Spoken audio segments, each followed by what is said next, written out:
Muy bien, decía prácticamente imposible que por una universidad, por una institución universitaria, circule la totalidad del conocimiento de una disciplina, de una profesión. Los currículos están diseñados con unos propósitos, con unas finalidades de que ese profesional cuando egrese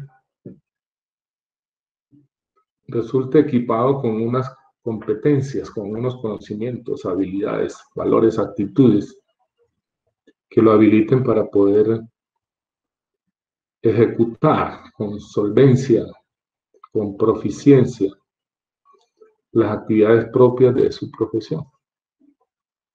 Y en eso, cuando estamos diseñando los currículos, nos anticipamos de manera prospectiva, imaginándonos el futuro en términos de las tendencias evolutivas del conocimiento, pero también los problemas que ese profesional va a tener que enfrentar, las actividades que tendrá que realizar y toda la gama posible de recursos, no solamente de conocimiento, sino también de tecnología, que podrá disponer para poder ejecutar sus actividades de manera efectiva. Pero aún así, aún habiéndose hecho un buen diseño, con una buena perspectiva científica y tecnológica, es imposible que en 4 o 5 años se pueda. Por eso resulta de vital importancia que el futuro egresado, no solo en ingeniería, en cualquier profesión, desarrolle unas competencias de autogestión del conocimiento. Y cuando decimos autogestión del conocimiento, significa que aprenda a ser conductor de su propio proceso de aprendizaje en aquellos saberes, conocimientos, habilidades que él se proponga, de acuerdo con sus necesidades, sus preferencias, sus vocaciones, sus intereses. Ese aprendizaje lo van a aprender y a ser consciente en este curso de diseño. Me imagino que es posible que en algunos cursos ya hayan tenido que aproximarse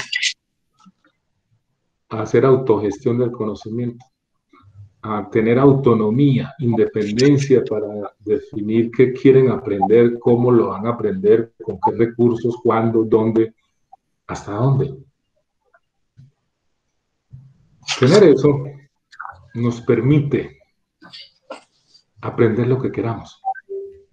Podría decir, como testimonio de que mis habilidades... Willington, ¿ibas a decir algo? No, profe, gracias. Okay. Que mi expertise hoy no fue producto de mi formación en pregrado en ingeniería química. Mi expertise hoy está en el ámbito del diseño, de la gestión tecnológica y en el campo de lo pedagógico. Diseño, no tuve profesor, creo que les alcancé a mencionar, que había sido eximido de ver un curso de diseño 2, lo validé, y el curso de diseño 1 puedo decir que no tuve profesor, porque se trabajaba en una modalidad un poco parecida a la que realizamos hoy. En el curso de diseño 1, el profesor formulaba un problema de diseño de un alcance muy limitado, entre otras cosas. En el caso nuestro, en su momento estoy hablando de 1978, primer semestre de ese año. El proyecto de diseño era diseñar un sistema de separación para una mezcla que se requería, de allí obtener una sustancia. En el caso de ese trabajo para el equipo nuestro era para producir cumeno a partir de una mezcla de hidrocarburos. O sea, había que diseñar un tren de unidades. Pero diseñar el sistema implicaba no solamente diseñar las unidades de destilación, sino todos los equipos complementarios que conforman un sistema de separación por destilación ordinaria. Estoy hablando de intercambiadores de calor para acondicionamiento térmico del alimento si se requería, de las bombas, de los tanques de almacenamiento, de los condensadores, de los servidores, etc. Y recuerdo que le dijimos al profesor cuándo hay que entregar el informe. Y cuando lo fuimos a llevar el informe fue cuando lo volvimos a ver. Nosotros solos, sin la orientación, porque ni siquiera íbamos a la oficina del profesor, sabíamos qué era lo que teníamos que aprender y cómo lo íbamos a aprender. Hasta el punto de que no disponíamos de las herramientas de software de que se disponen hoy para hacer cálculos. A nosotros nos tocó diseñar los programas para hacer cálculos de propiedades, pero también para hacer cálculos de diseño, método corto y método riguroso, y para otros requerimientos de cálculo. Entonces, eso para dar testimonio de que uno puede aprender lo que quiere aprender si tiene conocimiento de qué es lo que quiere aprender, hasta qué nivel y de qué manera lo puede hacer. Que eso hay que aprenderlo también, y eso es lo que me propongo compartir con ustedes en la conferencia hoy sobre autogestión del conocimiento. No es un discurso construido o levantado desde la aproximación académica, sino que es un discurso sustentado en mi experiencia. Igual en el campo de la gestión de la tecnología, cuando yo terminé mi pregrado, no tenía ningún curso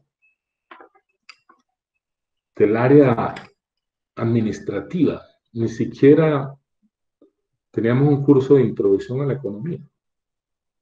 Todos eran cursos técnicos y algunos de base científica, los que se ven física, química, matemática. Sí, por decisión propia me matriculé porque teníamos cierta libertad en eso, en algunos cursos en el área de las ciencias sociales, como introducción a la historia, no de Colombia, sino la historia de la humanidad. Y un segundo curso sobre formación de la burguesía. En ese tránsito de cambio del feudalismo al capitalismo, ¿cómo se dio esa transformación? Muy bien. Entonces, mi discurso está acompañado también de la experiencia, y esa experiencia, ese conocimiento me autoriza. Entonces, después de haberles hecho esas palabras, digamos, iniciales, y saludarlos a todos, entonces les comentaré cuál es esa ruta que voy a usar para compartir con ustedes de qué se trata, qué es eso que llamamos pedagogía autogestionaria. Pedagogía, ya vimos en la primera conferencia qué era la pedagogía, de qué se ocupaba la pedagogía, una disciplina que estaba interesada en conocer ese fenómeno humano de la educación, ¿cierto? ¿Por qué? ¿Para qué? ¿Cómo? ¿Cuándo? ¿Dónde? ¿De qué manera? ¿Con qué recursos? Es que se organiza, se da el proceso educativo, la educación del ser humano en las comunidades, en las sociedades. Antes de dar cuenta de las características esenciales de la pedagogía autogestionaria, voy a presentar dos conceptos que son importantes. El concepto de lo que es un contexto. ¿Qué es un contexto? Escuchamos el término, pero ¿a qué nos referimos cuando estamos hablando de contexto? ¿Y por qué es importante tener siempre presente el contexto? No solamente para poder entender cualquier idea, cualquier afirmación, cualquier juicio, sino para entender hechos, fenómenos, situaciones, acontecimientos. Y los económicos y los políticos con mayor razón. Por ejemplo, esta situación de encierro que nos ha llevado la pandemia, esta situación de aislamiento. ¿Cuál es el contexto de eso que es una realidad y que nos ha restringido la libertad individual, pero también la movilidad, la interacción social? Hay que conocerlo, hay que saber. Entonces me referiré a ¿y por qué? Porque toda profesión tiene un contexto para su ejercicio, pero también todo proceso educativo se da en un contexto. Entonces, importante conocer cuál es el contexto hoy de la ingeniería. Estamos hablando de la ingeniería, no la ingeniería química, la ingeniería. ¿Cuál es el contexto en donde unos profesionales que tienen unas competencias para realizar unas actividades propias de la ingeniería la realizan? Pero también cuál es el contexto en donde se aprende la profesión, en este caso, cuál es el contexto en que se aprende la ingeniería. Hoy hay un paradigma que se viene difundiendo, se viene adoptando desde hace unos 20 años para acá, desarrollado por el MIT y unas universidades suecas, que es el paradigma CDIO. Tengan presente esas palabras, que más adelante las vamos a usar. Y que nosotros en el Departamento de Ingeniería Química lo estamos tomando como referencia. Ese paradigma educativo, esa iniciativa para el diseño, para la transformación curricular en ingeniería química. Yo he venido haciendo unas conferencias y de capacitación también para los profesores del departamento de hace unos 2 años en ese campo. La iniciativa CDIO. Vamos a referirnos a ella. Pero también lo vamos a usar, y lo hice con esa intención, para que entendamos cuál es el contexto de la competencia diseñar y por qué es importante aprender a diseñar, por qué es importante tener conocimientos sobre diseño y habilidades, porque está más en el espacio de habilidades, más procedimientos, métodos, maneras, cómo debemos concebir y especificar artefactos, equipos, sistemas, procesos, productos, etc. Entonces, una vez tengamos ese contexto y la referencia que voy a hacer sobre el CDIO y un repertorio de resultados de aprendizaje como indicadores de competencia, entraré a dar cuenta de qué es la pedagogía autogestionaria, cuáles son esas características más generales, ¿sí? Actitudes básicas, la forma en que se opera la autogestión del conocimiento en el proceso educativo y los objetivos. ¿Sí?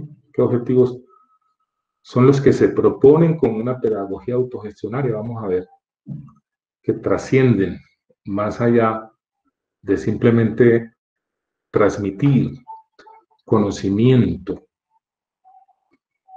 más allá de la simple adquisición de un saber o la aproximación a unos métodos o procedimientos que requieren para la realización de actividades, solución de problemas en una profesión.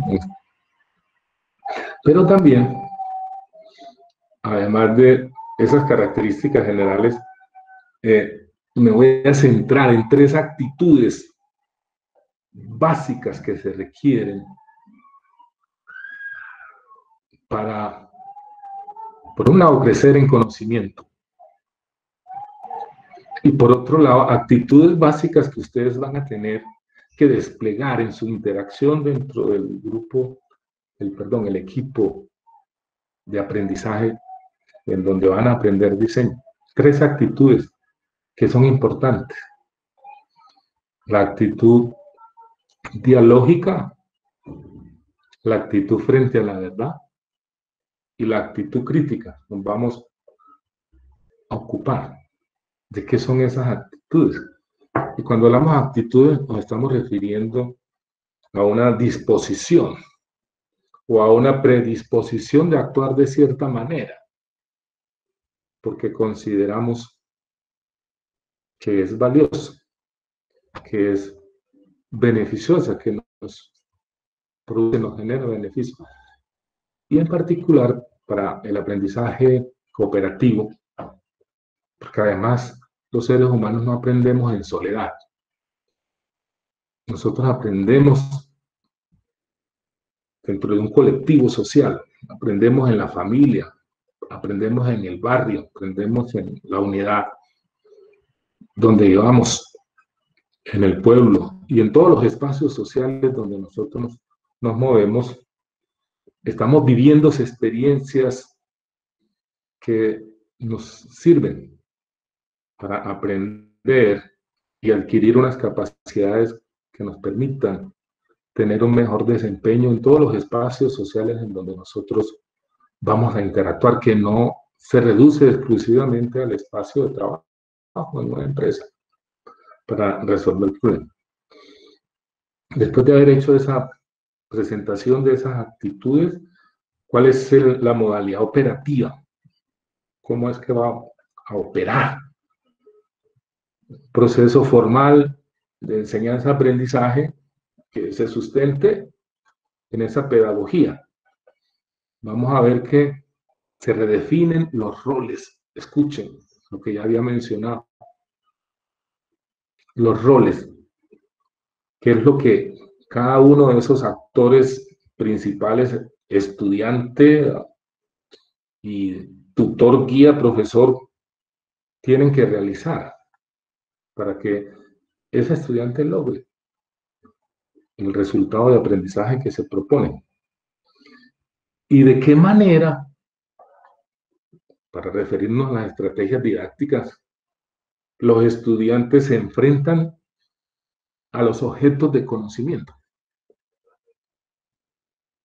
Vamos a ver que en esta pedagogía autogestionaria se privilegia las estrategias activas,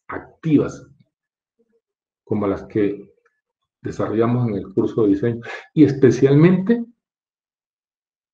las estrategias experienciales que involucran actividades auténticas de la profesión para aprender, adquirir el conocimiento de habilidades, destrezas y de actitudes propias de la profesión y que hemos definido en el diseño de un currículo como las competencias que nos proponemos que tenga, los resultados de ese proceso de aproximación del lenguaje.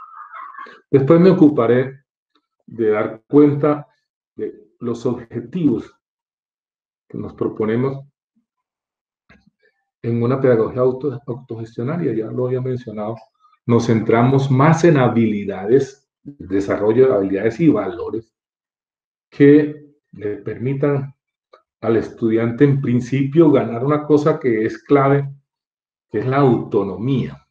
Autonomía, tener esa actitud, autonomía como una actitud, disposición para actuar de manera independiente. Y de hecho, pues eso requiere ciertas capacidades y conocimientos, ¿sí? Pero también en estas pedagogías, por la manera como se organizan las actividades de aprendizaje, el estudiante se ve enfrentado a la necesidad de desarrollar habilidades comunicativas, a comunicarse de manera efectiva. Ya lo veíamos cuando hablábamos de la actitud básica, la actitud dialógica. Saber comunicar lo que queremos comunicar, nuestras ideas, nuestros pensamientos, pero también saber escuchar. Construir conciencia y autodirección del proceso de aprendizaje. Nosotros no necesitamos de ningún intermediario para saber lo que nos proponemos, ¿sí? Importante eso, pero también, que ya lo habíamos mencionado, el desarrollo de habilidades de pensamiento crítico. Cuando decimos pensamiento crítico, pensamiento para elaborar juicios sustentados en algunas premisas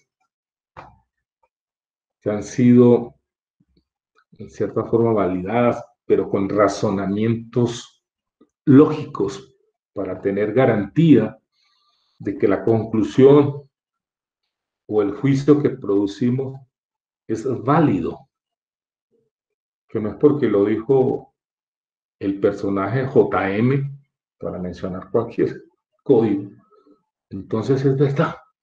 Desafortunadamente están en este país imbuidos en esa cultura de que se supone que hay unos autorizados para enunciar unas verdades y otros se tienen que silenciar o los silencian. ¿Sí? Importante entonces, y tres grandes propósitos que se han formulado desde la UNESCO para orientar la educación de los futuros humanos. Aprender a ser. ¿Qué significa aprender a ser? Ser. Aprender a hacer y aprender a aprender. Entonces me ocuparé de dar cuenta de cuáles son esos objetivos para lograr ese propósito, aprender a aprender, qué valores sustentan, ¿sí? ¿Qué significa un valor? ¿Qué significa una actitud? Que ya lo habíamos mencionado, el valor como una cualidad, un atributo que tiene un objeto, una persona, una acción, y que usamos como criterios para guiar nuestro comportamiento, nuestra conducta, pero también en algunos casos para valorar el comportamiento y la conducta de otro, valorar. Los valores son los que mueven la voluntad humana para hacer, para emprender lo que quiere lograr. Ya lo vemos, nos motivan, movilizan la voluntad. Aprender a aprender, ¿cómo es que nosotros logramos adquirir esos conocimientos? ¿Cómo logramos comprensión? ¿Cómo logramos construir esos niveles de certeza y confianza que nos habilitan para actuar? Porque el conocimiento, ya lo mencionábamos, no es para acumularlo o para reproducirlo de memoria cuando alguien nos lo solicita. No, el conocimiento nos habilita para actuar. Cuanto más conocimiento tenemos, mejores posibilidades tenemos de decidir con cierta garantía de seguridad, de éxito, del resultado. pero también estamos más habilitados para realizar actividades más productivas, más valiosas, más complejas. Entonces, vamos allí, en esto de cómo es que aprendemos, cómo es que logramos nosotros desarrollar esas habilidades cognitivas, pero también habilidades psicomotoras y afectivas, porque también la educación se tiene que ocupar de educar en sentimientos, educar en emociones. Si bien las emociones son esas reacciones casi que automáticas, psicofisiológicas, frente a un estímulo externo, un hecho, una persona, un objeto, un acontecimiento, de manera automática, porque ya está programado en nuestro cerebro. ¿Sí? Tenemos que aprender primero a identificar en qué condiciones, circunstancias se producen esas emociones y cómo debemos nosotros manejarlas de manera inteligente. Somos seres emocionales, aún para el aprender, aún para adquirir conocimiento, tenemos que ponerle emoción. Tenemos que ponerle emoción a estos encuentros de aprendizaje, a esos encuentros en donde se nos ofrece la posibilidad de crecer en conocimiento. Importante también, y me voy a centrar mucho en ello, es cómo es que pensamos. Pensar como un proceso, porque es un proceso mental. Y como todo proceso, y voy a hacer la analogía con los procesos de la industria de procesos químicos, tiene unas entradas, unos insumos, hay unas operaciones de transformación y hay un resultado. Una planta industrial para la producción de cualquier material o sustancia química en la industria de procesos químicos se conforma, se integra organizando unas operaciones básicas que desde hace más de un siglo Arthur D. Little, en una visita que hizo al MIT, le sugirió en su momento al rector cómo debería organizarse la enseñanza y el aprendizaje de la ingeniería química, porque antes de ese momento la ingeniería química era, en su estado preparadigmático, se enseñaba, era cómo hacer, cómo producir soda cáustica, cómo producir cerveza, cómo producir cloro, cómo producir. Era una profesión muy técnica, con muy poca base científica. Y las personas se titulaban con énfasis en algún conocimiento de esas tecnologías para trabajar en esos campos de la industria.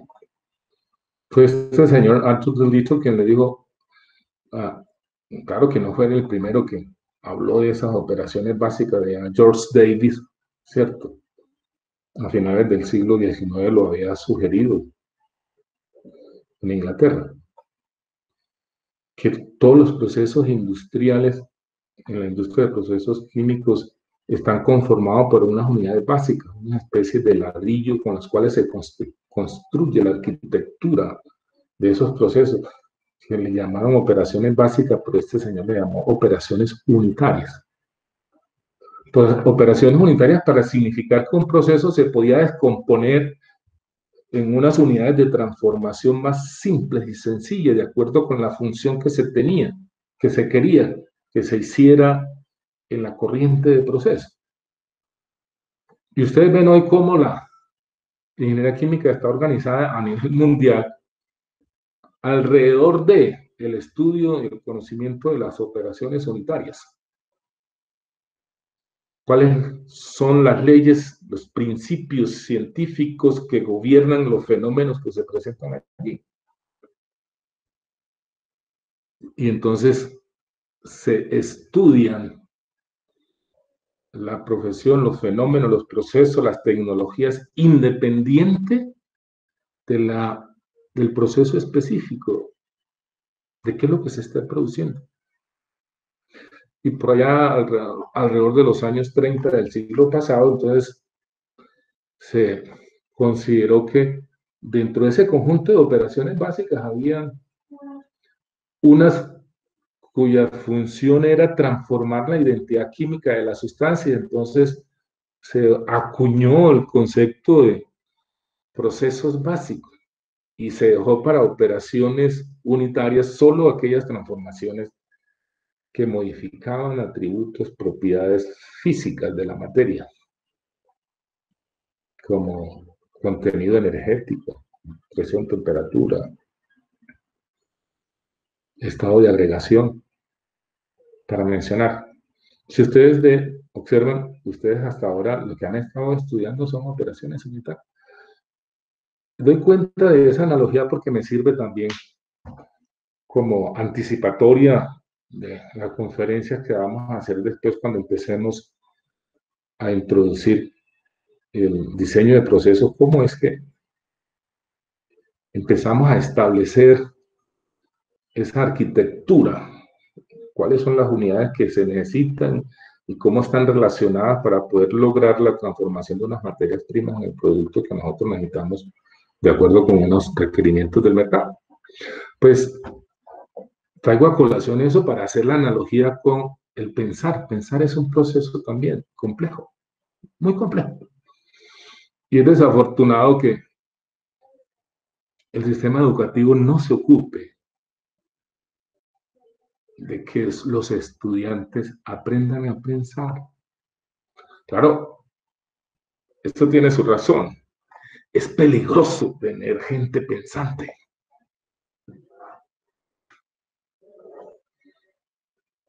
Entonces vamos a hablar de esos procesos básicos. Yo diría como haciéndole cierta violencia al concepto, una especie de operaciones unitarias de pensamiento, aunque ya los teóricos sobre el cuento en la psicología cognitiva hablan de operaciones mentales o operaciones de pensamiento básico. ¿Sí? También voy a dar cuenta de unos procesos de razonamiento que nosotros debemos aprender.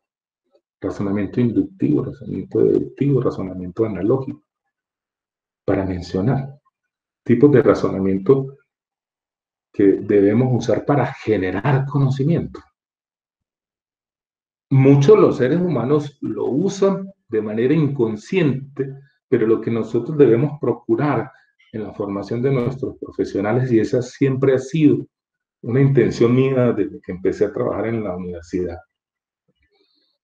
es coadyuvar en ese desarrollo de esas habilidades de pensamiento, aprender a pensar. Y si aprendemos a pensar, nos queda muy fácil lo demás.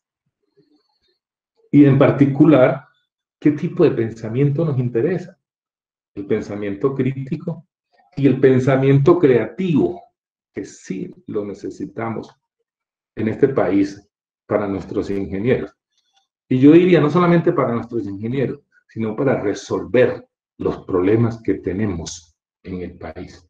No solamente problemas económicos, sino problemas de tipo social, problemas políticos.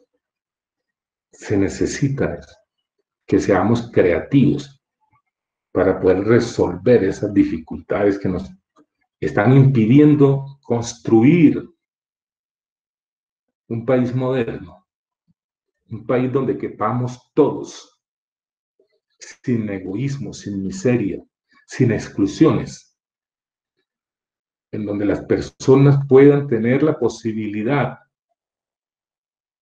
porque se le ofrecen las oportunidades para construir su proyecto de vida, de acuerdo con sus aspiraciones. Eso requiere un sistema educativo distinto, una orientación distinta al proceso de educación. Y por supuesto, los ingenieros sí que lo necesitamos. Pensamiento pragmático. De nada sirve que nos quedemos por allá lucubrando, razonando, reflexionando, si no concretamos, si no traducimos eso en soluciones concretas. Mire, muchos de los problemas de la humanidad se podrían resolver con las tecnologías que tenemos hoy. El problema del hambre, el problema del calentamiento global, el problema de la contaminación, el problema de la deforestación, solo para mencionar algunos que resultan siendo globales, tienen soluciones. No se implementan porque hay otros intereses por encima. ¿Sí?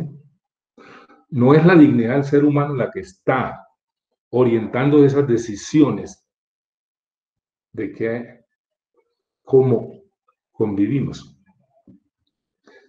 Entonces, eso es parte de lo que pienso hacer hoy. ¿Sí?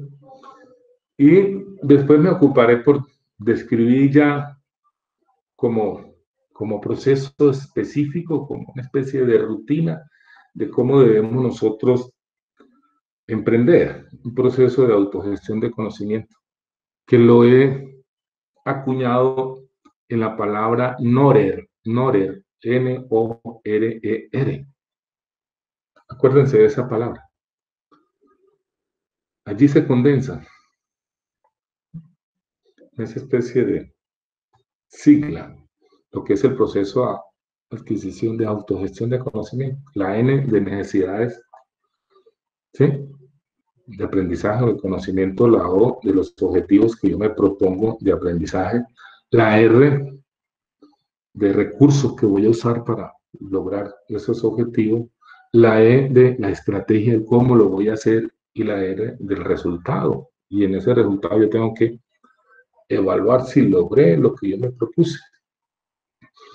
Debemos estar conscientes de si seguimos esa palabrita, podemos hacer autogestión de conocimiento si tenemos voluntad.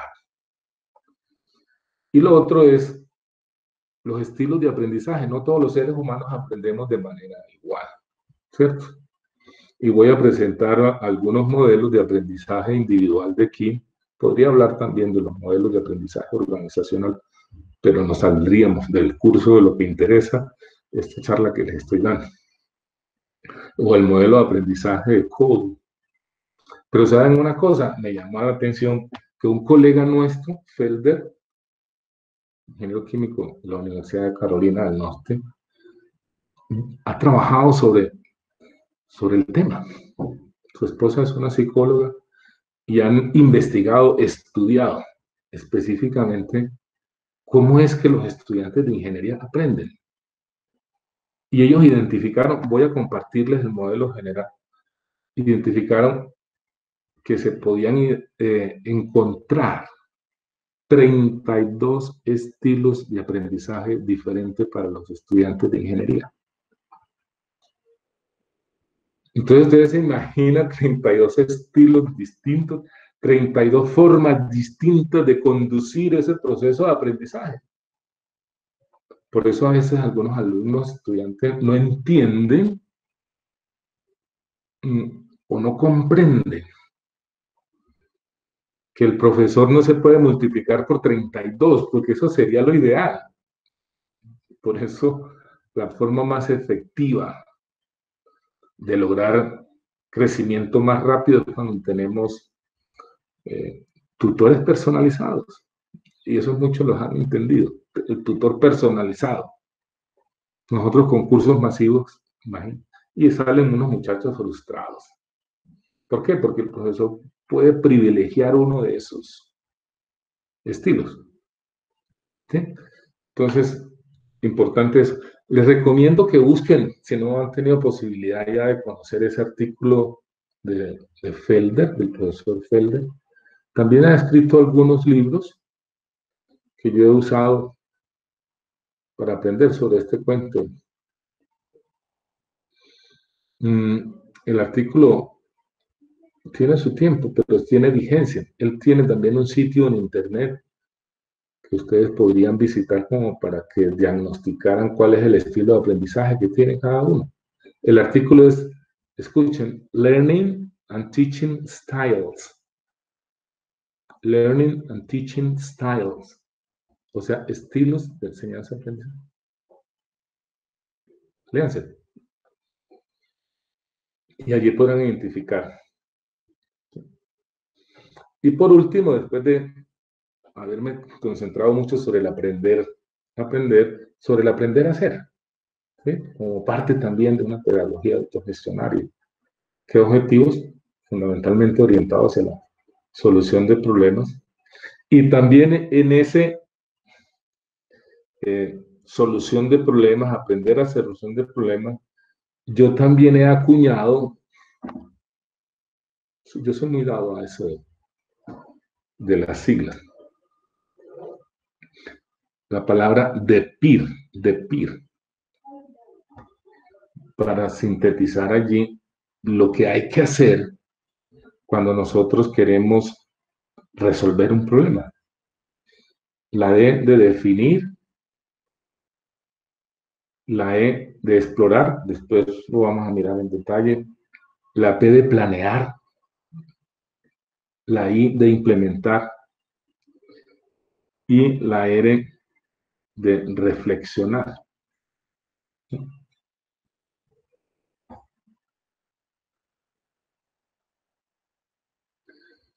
¿Me están escuchando? No ha habido hasta ahora ninguna interrupción. Natalia, Lora, ¿me escuchas? Sí, profe, sí la escucho. Muy bien. Y por último, beneficios y conclusiones.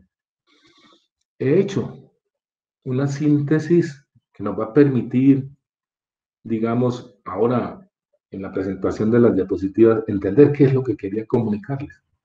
Entonces voy a abrir una presentación.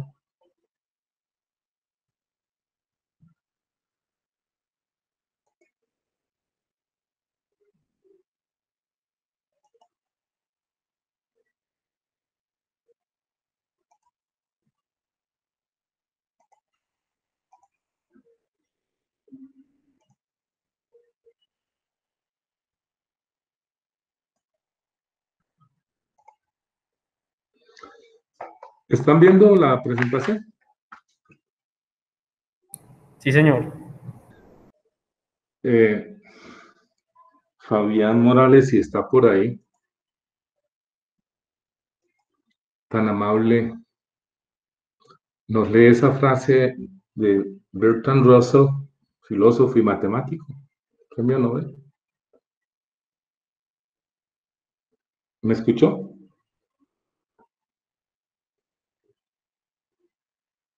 Parece que no está. Juan Carlos Marín. Sí, señor. El problema con el mundo es que los estúpidos están seguros de todo y los inteligentes están llenos de dudas. Palabras sabias de un filósofo, un matemático, un premio Nobel. Esta es la ruta temática, ¿cierto? Que ya veíamos lo del contexto, la pedagogía autogestionaria, que es las actitudes, la modalidad, las estrategias activas, los objetivos de esa pedagogía, aprender a hacer, aprender a aprender, aprender a hacer, y dentro de esto, la solución del problema y los beneficios.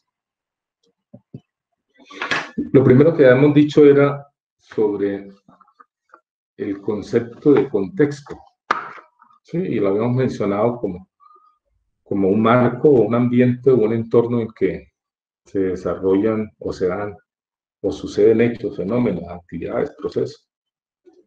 Eso es importante saber.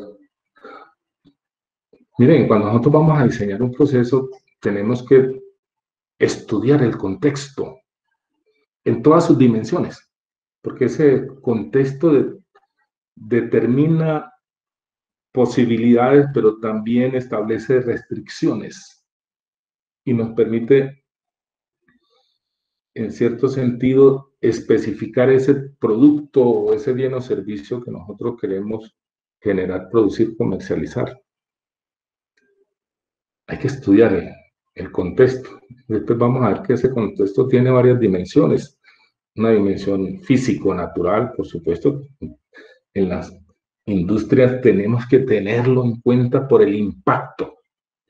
Y es desafortunado que no haya habido esa conciencia. Nosotros, los de la industria de procesos químicos, los ingenieros químicos, tenemos mucha responsabilidad en el deterioro ambiental que tenemos hoy. Entonces, a eso nos estamos refiriendo con el contexto, ese conjunto de circunstancias, situaciones, en esas dimensiones. Pues, tiene varias dimensiones: la económica, la política, la físico-natural, la cultural, la científica, la tecnológica, que tenemos que conocer las características, sus atributos, porque van a determinar, ¿cierto? Esos contextos, esos ambientes, esos entornos tienen un estado, tienen unas características, unos valores, así como un gas tiene una ecuación de estado y que la definimos con la presión y la temperatura, son las variables de estado. También los contextos se caracterizan con unos valores, unos atributos de esas características, de todas esas dimensiones, y esta es la condición del contexto. El contexto colombiano es distinto al contexto americano, en todas sus dimensiones. Y esos estados, esos entornos, esos ambientes cambian, ¿sí? Y cambian porque se dan intervenciones, hechos, fenómenos, eventos que los transforman. Entonces, lo que quiero señalar es que esos contextos son dinámicos. Entonces, yo puedo tener el conocimiento del contexto hoy, pero dentro de 5 años el contexto cambió. Algunos, por ejemplo, no tienen conocimiento de eso. Y por eso cuando estamos en el proceso de formación de nuestros profesionales de la ingeniería, si bien nosotros diseñamos los currículos con el diagnóstico de la situación de contexto del momento, tenemos que hacerlo también con unos estudios prospectivos, que son reflexiones conjeturales de cómo será el futuro cuando ese profesional se vaya a desempeñar. Y para eso tenemos que identificar unas tendencias de esos hechos, de esos eventos que están transformando el contexto. Yo los invito a que se lean 2 artículos míos que hacen relación con eso. Uno, Ingeniería Química, Escenario Futuro y 2 nuevos paradigmas. Y otro, Un ingeniero para el futuro de Colombia. Ambos artículos publicados en una revista que se llama Colombia, Ciencia y Tecnología, publicada por Colciencias. Son 2 artículos que los escribí hace unos 20 años. El uno hace 22 años, el otro, bueno, tienen mucha vigencia. Entonces, importante el concepto de contexto. Y ahí tengo una representación a qué nos estamos refiriendo con el contexto, para ubicar el proceso educativo en el cual estamos. O sea, ese proceso educativo no se da en aislamiento, se da en un contexto. En este caso, nosotros estamos en Medellín, siglo XXI, 3 de marzo, en las condiciones de encierro, aislamiento por la pandemia, con todo el conflicto interno que tenemos de inseguridad, pero también de falta de aceptación de la diferencia. Y ese estado que tiene, ¿sí?, que lo definen unas variables, unas condiciones específicas en todas las dimensiones que mencionaba ahora, que tiene el contexto, la científica, la política, etc. Se cambian porque hay unos hechos, unos acontecimientos que cambian. Y si estos eventos cambian el contexto, pues el proceso educativo, en el caso de que lo estemos analizando, el proceso educativo en contexto tendrá que cambiar. Educar a un ingeniero hoy, siglo XXI, ojo, y después de la pandemia, porque para el futuro sí que va a ser muy distinto al que tenía, no solo por los efectos que tiene, sino también por la introducción de un paradigma tecnoeconómico que está en despliegue hace unos 20 años y que esta pandemia lo que hace es que lo acelera, ¿sí? Pero también la necesidad de una economía circular para cambiar esa lógica que hemos venido usando de manera irresponsable. Producir, consumir y votar, como si viviésemos en un entorno, en un contexto infinito, inagotable. Importante entonces el que tengamos claro. Y en el contexto de la ingeniería, cuando nos referíamos a el contexto de la ingeniería, lo define el ciclo de vida. Y ahí hacemos una analogía con los seres biológicamente constituidos. Los productos, los procesos, los proyectos, los sistemas, los materiales, tienen un ciclo de vida. Se conciben, nacen, tienen una infancia, una adolescencia, una madurez y una muerte. Pues bien, son en esas fases del ciclo de vida de estos objetos, productos, procesos en donde los ingenieros intervienen. Y allí parece muy inteligente lo que hicieron estos colegas profes de la MIT, de las universidades suecas. Resumieron ese ciclo de vida en la palabra o la sigla CDIO, CDIO, para significar que los productos, los procesos, los proyectos se conciben, se diseñan, se implementan y se operan. Y es ahí en ese espacio en donde los ingenieros actuamos, donde desarrollamos actividades, algunos en la parte de concepción, lo que tiene que ver con investigación, desarrollo, otros en la parte de diseño, otros en la construcción de esas soluciones, aparatos, procesos, productos, que hace referencia a la I, y la O, en la operación. Muchos a veces creen que el ingeniero se forma para operar. Tienen desconocimiento de que para operar un equipo, una planta, sí, hubo que pasar por esas otras fases de concepción, diseño y construcción. Aquí vamos a trabajar en lo que tiene que ver con la concepción, la C y la D, en ese espacio del ciclo de vida de los objetos que nosotros intervenimos en ingeniería, que se inscribe el diseño. Eso por un lado, el ciclo de vida como el contexto del ejercicio de la ingeniería, pero estos colegas dijeron no solamente eso, sino que el contexto para la educación de ingenieros tiene que ser el ciclo de vida. Y entonces eso es lo que se viene haciendo con ese paradigma, con esa iniciativa CDIO. Cuando diseñamos el currículo, lo diseñamos teniendo en cuenta de que las actividades de aprendizaje sean actividades hasta donde sea posible, auténticas del ciclo de vida de los objetos de trabajo del ingeniero. Entonces, se convierte también el ciclo de vida de productos, procesos, proyectos, sistemas en ambiente educativo, de alguna manera alineado con lo que tiene que ver las prácticas del ejercicio de la ingeniería. Eso en relación con... Entonces, en ese contexto de educación, ¿cierto?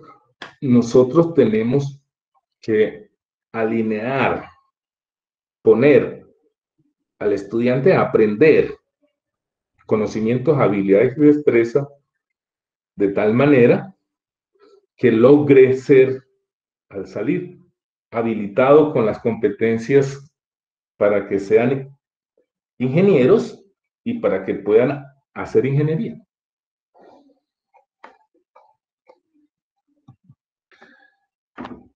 La iniciativa CDIO entonces propuso una especie de repertorio de resultados de aprendizaje con los cuales nosotros podemos diseñar currículos para la formación de ingenieros. Y los agrupó pues en estas 4 áreas que debemos nosotros tener en cuenta cuando estamos construyendo, diseñando la estructura de esos currículos de formación de ingeniería, no solamente de ingeniería química, de ingeniería.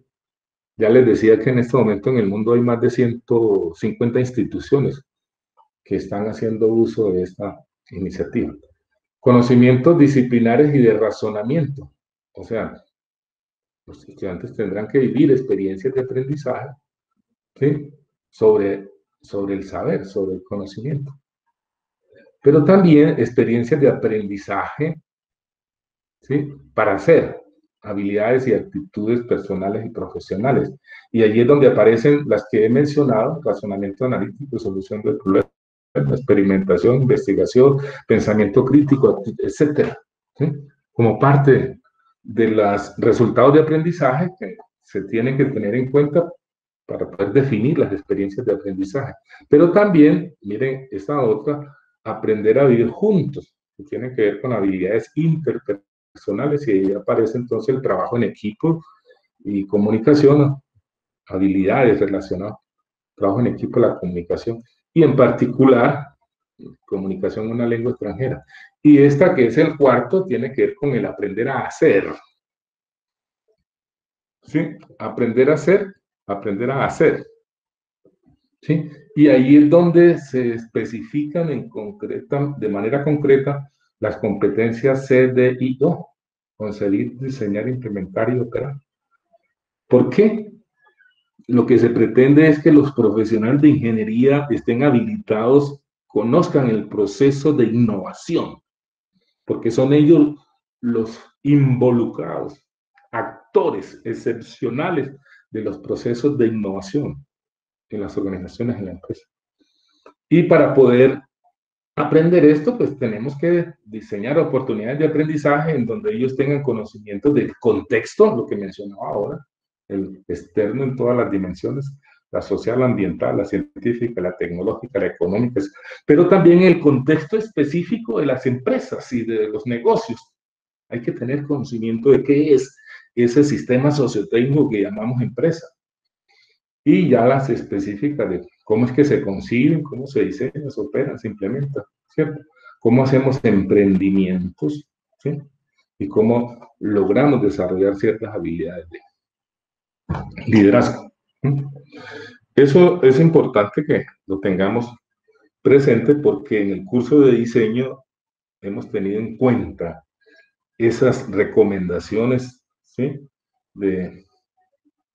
Que se proponen con el CDIO, formación en competencias, usando el contexto educativo del ciclo de vida de los productos, procesos, sistemas, como el medio para aprender, en este caso la ingeniería química. Ya en relación con lo que es la pedagogía autogestionaria, ¿a qué nos estamos refiriendo con eso? ¿Cierto? ¿Qué es la pedagogía autogestionaria? Ya habíamos mencionado pedagogía antes en la conferencia anterior, pero cuando hablamos de pedagogía autogestionaria nos estamos refiriendo a una corriente pedagógica, un conjunto de ideas, un sistema de ideas generados en relación con la educación, que podríamos en principio a esa corriente, a ese movimiento pedagógico, caracterizar en que se propone que los profesores y los estudiantes se encarguen con roles distintos en la gestión del proceso educativo, ¿sí? Y por supuesto hay un cambio de roles, unos objetivos, ya lo había señalado en la anticipación que les había hecho del tema de la conferencia, sobre objetivos de desarrollo en habilidades y valores relacionados con el ser, el hacer y aprender. A eso se refiere la pedagogía autogestionaria. Como características de esa generales de esta pedagogía, hay unas actitudes básicas que las mencioné: la dialógica frente a la verdad y la actitud crítica, y una modalidad operativa que se centra y privilegia a estrategias activas, en donde se enfatiza el aprendizaje de habilidades, ¿sí? Pero en la ejecución de esas actividades de aprendizaje hay una corresponsabilidad colectiva del estudiante y el profesor, más del estudiante que del profesor, porque el que tiene que aprender es el estudiante. Y los objetivos ya lo habíamos mencionado: aprender a hacer, aprender a aprender y aprender a hacer. Observen cómo la pedagogía autogestionaria tiene en cuenta los objetivos que se propone la iniciativa CDIO. ¿Sí? Y es importante, entonces, aclarar los conceptos de esas tres actitudes. Decíamos la actitud ideológica, la actitud frente a la verdad y la actitud crítica. Cuando hablamos de actitud ideológica, ya dijimos a qué nos referíamos con una actitud, esa disposición que nosotros tenemos o predisposición para hacer algo en virtud de que el resultado resulta siendo para nosotros valioso, nos provee algún beneficio, ¿sí? Le otorgamos cierta importancia. Entonces, cuando hablamos de esa actitud dialógica, significa aprender a comunicarnos de manera horizontal con las personas que interactuamos y especialmente en el campo del conocimiento con los otros. Mire la frase de Paulo Freire, un pedagogo brasilero, que da los elementos de esta pedagogía y otra educación libertaria: la autosuficiencia es incompatible con el diálogo. De hecho, para desarrollar esa actitud necesitamos que las personas involucradas en este proceso tengan algunas capacidades, ¿cierto? Saber escuchar, saber responder, saber discutir, juzgar, pero ponerse también en duda, ponerse en cuestión y en un momento determinado rectificar si estamos equivocados. Nadie es poseedor absoluto de la verdad. Y ahí viene entonces la otra actitud, que es actitud frente a la verdad. Entonces vamos a mirar de manera detenida este monito que está aquí arriba. ¿Sí? Mírenlo ustedes. Y más de uno se enfrenta a ese tipo de discusión. Jennifer Garzón, ¿me puedes analizar esa caricatura que tengo ahí arriba? Sí, profe. Puede que las dos personas están viendo el mismo objeto desde diferentes partes. Una ve 4 barras y la otra 3. Depende del... ¿Quién tiene la razón? En ese lo tendrían los dos, porque uno lo está viendo por un lado y el otro lo está viendo por el otro. Es muy correcto, difícil. depende de la razón. Depende de la perspectiva, ¿cierto? ¿Sí? Importante eso. Pero leamos esta otra frasecita de Ezequiel Ander Egg. ¿Sí? Léenosla, Juan Carlos Marín. Sí, señor. Sí, señor. Los propietarios de la verdad son necios en su seguridad, pues tienen la desgracia de ignorar la duda. Muy en la misma línea de la Bertrand Russell, ¿no? ¿Cierto? Sí, señor. Paola Brito. Paola. Son frases que los quiero llevar a pensar. ¿A qué nos estamos refiriendo con actitud frente a la verdad? Gina Fernanda Pastrana. Sí, profe, dígame. Léeme la de Mahatma Gandhi. ¿Sabes quién fue, cierto? Sí, El padre ningún de la hombre desobediencia civil. Ningún hombre puede captar la verdad total, por lo tanto no tiene derecho moral a imponer a los demás su interpretación particular de la verdad, pero tiene derecho y el deber de vivir según sus propias ideas y de oponerse a todo lo que parezca incorrecto o falso en las ideas ajenas. Eso es, a eso hace referencia la actitud frente a la verdad. Cuando hablamos de verdad estamos hablando de una creencia, ¿cierto? Que de alguna manera ha sido validada, pero resulta que esas verdades son históricas y dependen del contexto. Ya lo mostraba el monito arriba. Mira el concepto que tenían los griegos acerca del átomo y conservamos el mismo término, átomo, sin división, ¿cierto? Para referirse a ese ladrillo, esa unidad básica con la cual se podría construir toda la estructura material del universo, del mundo. Y que sabemos que no es tan cierto de que es lo que llamaban átomo fuera indivisible. Casi que el átomo que planteaban los griegos es lo que los físicos llaman hoy las partículas elementales. Entonces hace referencia al término, ¿cierto? A un concepto que ha cambiado históricamente. La verdad es otro. O los modelos de cómo es la estructura de un átomo, ¿cierto? Y la tercera actitud es actitud frente a la crítica, ¿sí? Ni ser dogmático, ni ser escéptico. Movernos en esos dos extremos no deja tener problema. Pero quiere decir que debemos tener la posibilidad de dudar, pero no al extremo de ser escéptico y someter nuestras ideas, nuestras verdades al examen de otros, ¿cierto? Revisar la aproximación que nosotros tenemos con otros, y para eso es el diálogo con el otro, la conversación con el otro entre iguales, para poder entonces construir una mejor verdad. Y si yo estoy equivocado, entonces adoptar, asumir esa nueva verdad. En el campo de la ciencia se supone que ese espacio en donde nosotros proponemos nuestras verdades al análisis, a la crítica, son las publicaciones.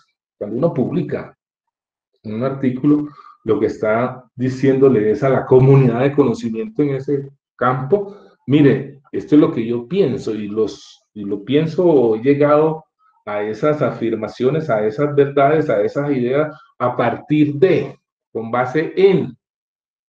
Entonces, si en el campo de la ciencia, pues usamos un método científico que ya en cierta forma nos guía para tener cierto grado de seguridad que el resultado va a ser un resultado seguro, confiable, válido, contrastable, verificable.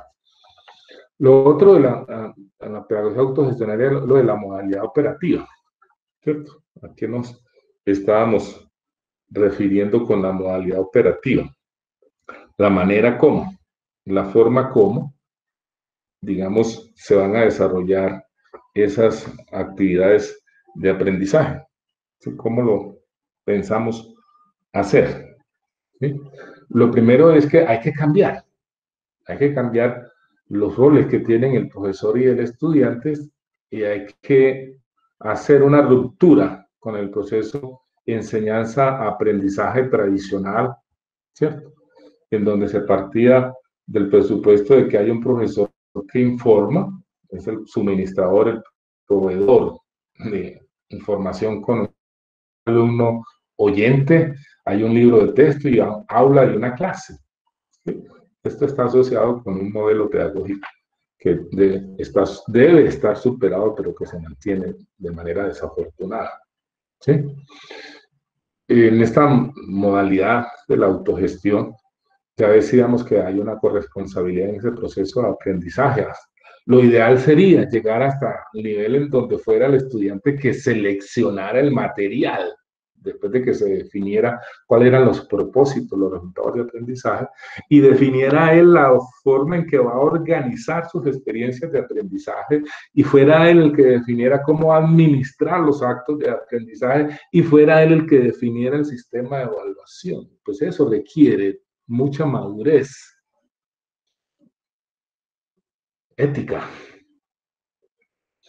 El profesor sería entonces como un facilitador, un guía, una persona que ayuda a diseñar ya las experiencias de aprendizaje. Es como lo que hace el vaquiano cuando hay unas personas que se van a hacer turismo ecológico. El vaquiano es una persona que se conoce el terreno, los accidentes, la topografía, la fauna, la flora. Y los turistas definen qué es lo que quieren conocer de ese espacio, de ese terreno. de esa geografía, de ese lugar. Y entonces el guía simplemente le ayuda a organizar y le muestra, primero hagamos esto, vamos, porque él conoce. Entonces muestra cómo sería la manera más efectiva de lograrlo, de llegar. Pero también les puede dar libertad para que se pierdan. Y después de que están, decirle, venga, a ver, ¿cierto? Estuvo muy bien, aprendieron algunas cosas, pero tenemos que corregir el rumbo. Así debería ser también el proceso de aprendizaje. Entonces, decíamos, supone esta modalidad una ruptura, unos cambios, porque hay unos nuevos propósitos, por supuesto, ¿sí? Hay que romper con esa mecánica magisterial paternalista a la que a veces recurren los estudiantes, ¿sí? Que hacen una transferencia al profesor como su papá, ¿cierto? Al que se recurre cuando tenemos dificultades, problemas, el que toma las decisiones, etc. ¿Sí? Asumiendo unas posturas de dependencia, como que el otro es el que conduce mi vida, pero también con una concepción equivocada que son unos recipientes de conocimiento. Eso está muy asociado con la concepción del modelo conductista, que partía de ese presupuesto, que el conocimiento era externo y el estudiante lo que tenía que hacer era acumularlo, ¿sí? Con una especie de recipiente sin que se preocupara de cómo es que se produce eso, manejando el cerebro como una caja negra. Hoy no. La neurociencia ha avanzado mucho para saber cómo es que se dan esos procesos de aprendizaje, cómo es que pensamos. O sea, romper con esa concepción bancaria de la educación, que tiene unos activos, un capital y va al banco y los deposita. Aquí el que tiene el activo de conocimiento del profesor y lo deposita en el estudiante que está ya sentado en una silla, en un aula, esperando el depósito de ese conocimiento. No, esto requiere unas prácticas, unas actitudes distintas, porque lo que se pretende es desarrollar habilidades intelectuales, porque hay otra concepción acerca del conocimiento, pero también de cuál debe ser el objetivo de la educación y cómo es que se produce ese proceso de crecimiento, de transformación, de adquisición de capacidades para la vida, ¿cierto? Y allí aparece entonces la autogestión del conocimiento en la medida en que si los estudiantes aprenden cómo es que se desarrollan habilidades intelectuales u otras habilidades de tipo práctica, transformación en nuestro caso de masa en energía, y cómo frente a una necesidad de conocimiento él sabe cómo lo logra. Entonces decíamos, hay que romper con esa concepción bancaria de la educación, en donde el educador es el chacho, pues, el que educa, disciplina, habla, prescribe, define, sabe. Y el educando, pues, de manera pasiva, es educado, disciplinado, escucha, sigue la prescripción, recibe como depósito un conocimiento, no tiene conocimiento y es como objeto del proceso en vez de ser sujeto. Decíamos, esa estrategia se sustenta en estrategias activas, ¿sí? Que hace énfasis en habilidades, más que en conocimientos de tipo factual, conceptual, habilidades. No quiere decir que no se necesite, porque es importante que ustedes lo sepan. No hay competencia sin conocimiento. Sin conocimiento no se puede hacer nada. Tampoco se puede pensar sin conocimiento. Lo que tú piensas depende del conocimiento que tienes. ¿Qué tan rico es ese conocimiento? ¿Qué tan extenso? Así será también la riqueza de tu pensamiento, de tus ideas.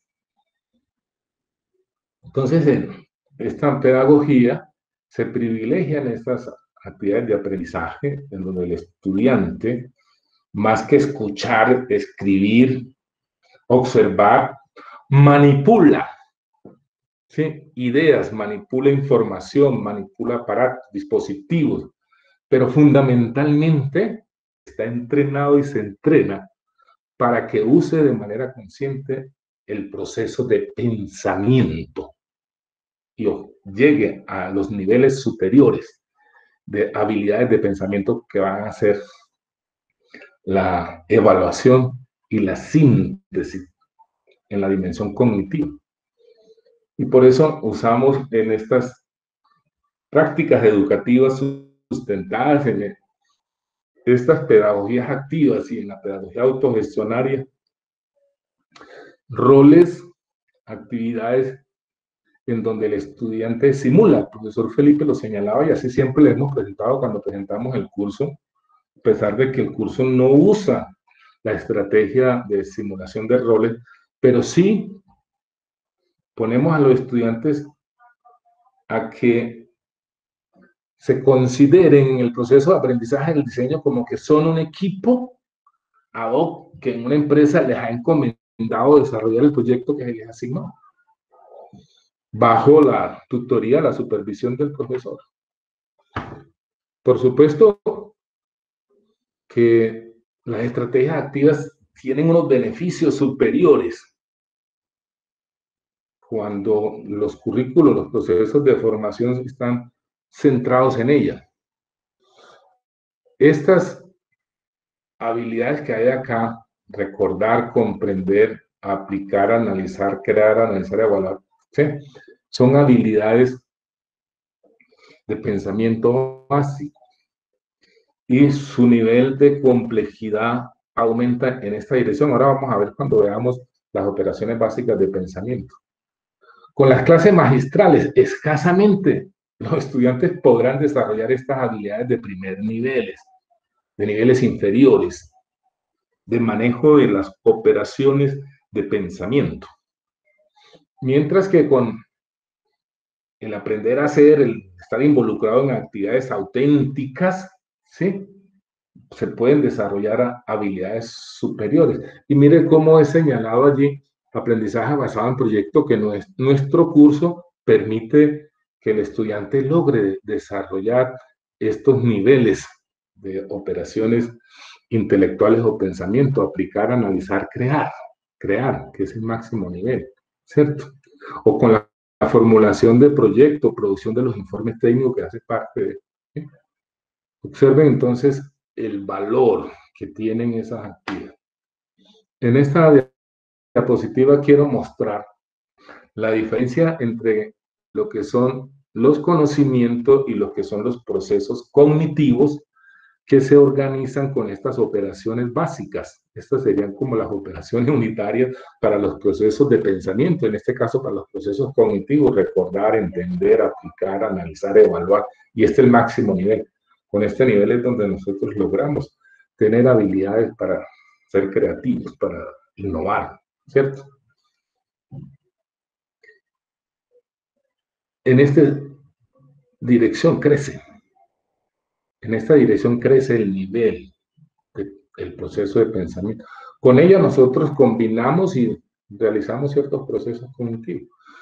En un curso en particular, por ejemplo, se puede concentrar en que el estudiante adquiera un conocimiento de tipo conceptual, ¿sí? De tipo conceptual, estamos hablando allí de conceptos, generalizaciones, principios, teorías, modelos, etc. Y trabajar estas tres operaciones, ¿sí?, dentro del curso. ¿Sí? O un curso que solamente se ocupe de trabajar estos dos niveles de operación. En un curso de diseño, necesariamente tenemos que trabajar estos tres últimos niveles, partiendo del presupuesto de que el estudiante ya domina estas operaciones. Y fundamentalmente eso, porque lo que van a aprender es ustedes cómo crear un proceso completamente nuevo, inexistente. ¿De qué manera, sí, organizan esa estructura? ¿De qué manera especifican todas las características de los elementos que conforman ese sistema de producción?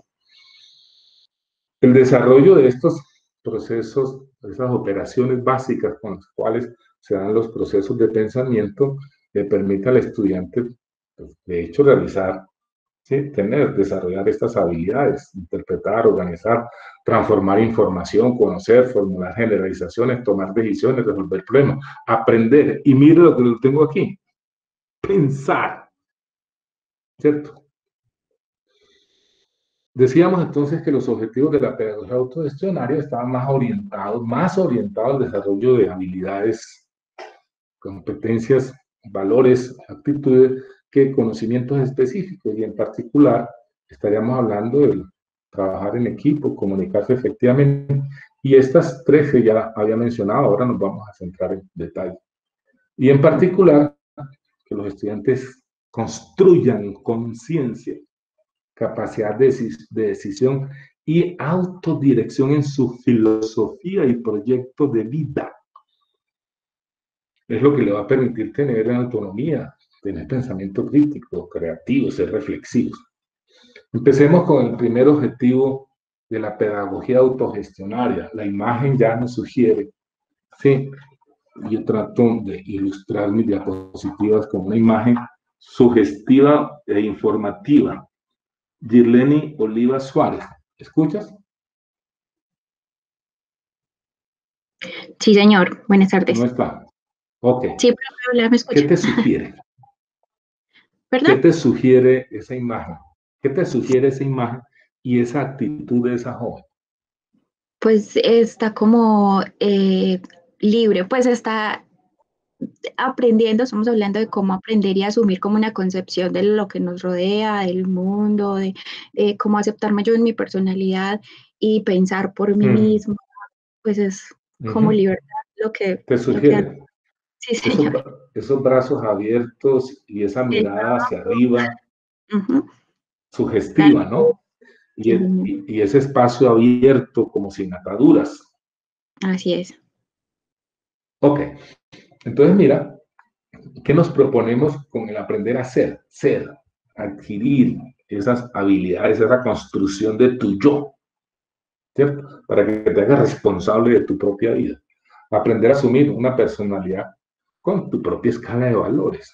Si bien los grupos humanos, las sociedades tienen unos valores compartidos y son necesarios, y el proceso educativo tiene, entre otras cosas, esa intención de que las personas adquieran esos valores, esos hábitos, esas rutinas para que haya una interacción armoniosa con los demás miembros de una sociedad.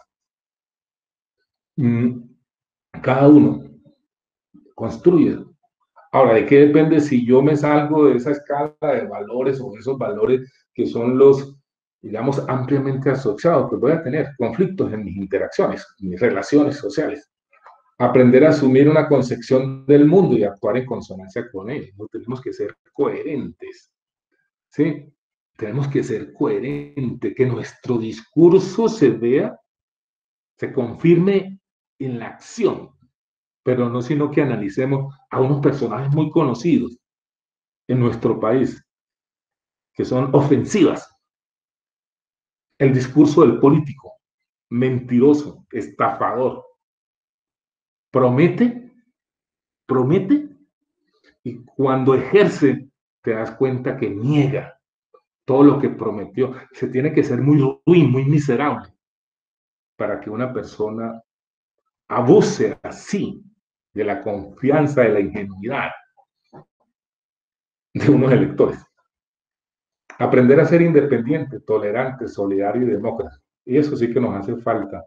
Aprender realmente a vivir y a educarnos en democracia. Y educarnos y vivir la democracia no es ir a elegir a un alcalde, a un gobernador, a un presidente, a un senador, que entre otras cosas pareciera que solamente son algunos los que pueden ser gobernadores, presidentes, senadores. ¿Sí? Qué negación realmente de lo que significa la democracia. ¿Sí? Esa capacidad de usted individualmente intervenir en todo lo que le afecta, en todos los espacios. Muy bien, por supuesto que para aprender a ser, ¿sí? Las personas deben tener, ¿cierto? Ciertas condiciones. Ahí lo estamos diciendo, ser libre, no tener ningún tipo de atadura, ninguna dependencia de ser capaces de pensar por sí mismo y no que haya una persona autorizada para que piense por mí y tome las decisiones por mí, ¿cierto? Capaces de nosotros poder conocer la realidad para descubrir la realidad y poder entonces tomar decisiones con base en lo que nos consideramos que nos sirven, nos genera beneficio, nos genera bienestar individual y social. ¿Sí? Importante, a veces desconocemos eso, ¿cierto? Ser respetuosos y reconocedores de las diferencias de los demás. Pero ser respetuosos no significa que yo tenga que aguantarme la mentira del otro, la estafa del otro. Algunos piensan que en el debate político, por ejemplo, no hay que decir las verdades. Hay un personaje que se ubica en el contexto de la política nacional como en el centro, que él no entra en controversia con nadie, que él no discute con nadie, que él no le contradice a nadie. Pero bueno, sí, hay algunos que le creen. Cuando hablamos de valor, ya habíamos señalado a qué nos estamos refiriendo, ¿cierto? Como creencias, una creencia, creo en ello y actúo en consecuencia con ello, a unos atributos, a una cualidad que tiene una persona, un objeto, una actuación de alguien, la considero importante, y que lo usamos como criterio en un momento determinado para valorar y evaluar el desempeño de otro, pero también nuestro desempeño. A eso nos referimos con valores. Sí, los valores los usamos nosotros para guiar nuestras actuaciones. Con ellos nosotros intervenimos en nuestra voluntad, nos motivan, nos movilizan para la acción y para el desempeño. A eso nos estamos refiriendo con valores. Y los valores están asociados a las actitudes. ¿Sí? Están en relación, en correspondencia con. Porque cuando hablamos de actitudes estamos hablando de esa predisposición o disposición a actuar de cierta manera, ¿cierto? Como por ejemplo la actitud de autonomía o la de cooperación. Son actitudes, ¿sí? Y que se necesitan, ¿sí? Para nuestro desempeño, para alcanzar bienestar individual, social, pero también para poder lograr armonía en las relaciones, en las interacciones, en los entornos donde nosotros nos movemos. ¿Sí? Y coloco allí el concepto de emociones que ya lo había mencionado como reacciones, ¿sí? A ciertos estímulos. Nosotros producimos cuando nos enfrentamos a ciertos hechos, a ciertas personas, o aún los mismos recuerdos. Los recuerdos a veces nos producen emociones, unas agradables y otras desagradables. En diciembre yo escribí una poesía sobre cómo deberíamos enfrentar ese periodo decembrino, ¿cierto? E invitaba a los colegas, a los profesores, porque lo compartí con todos los profesores del departamento y a un grupo de personas con las cuales interactúo, a que evocáramos en esa temporada decembrina los recuerdos agradables y no que nos pusiéramos a pensar de la situación que tenemos de inmovilidad y que no pudiéramos disfrutar de nuestros familiares por el peligro de ser contagiados, el problema que tenemos. Importante entonces ese concepto de valores, actitud, ¿cierto? Y yo creo que la universidad, es una propuesta mía, debe de manera taxativa declarar cuáles son esos valores que se propone como institución en su proyecto educativo institucional, digamos, formar o ayudar a formar a sus egresados. Pero yo no digo la universidad en particular, la Universidad de Antioquia, sino la universidad en general, ¿cierto? Debe definir, tomar algunos grupos de valores que sean más universales y no particulares, y pensamos que son de beneficio para todos, ¿sí? Valores relacionados con desarrollo personal y social, orientación al conocimiento, que entre otras cosas, la realidad va a estrellar a muchas personas que menosprecian a las personas que tienen conocimiento y supravaloran a los que tienen riquezas materiales. El conocimiento, entre otras cosas, es el activo más valioso que hay hoy en la economía. La economía que se viene después de la pandemia se conoce como economía del conocimiento. Y los países que han entendido eso de manera temprana, ya hay manifestaciones de esas, los tigres asiáticos, entendieron que lo que crea valor, lo que hace que una empresa sea competitiva, tenga un desempeño superior frente a otro, es cómo usa el conocimiento para generar bienes y servicios que ofrecen beneficios superiores a las personas.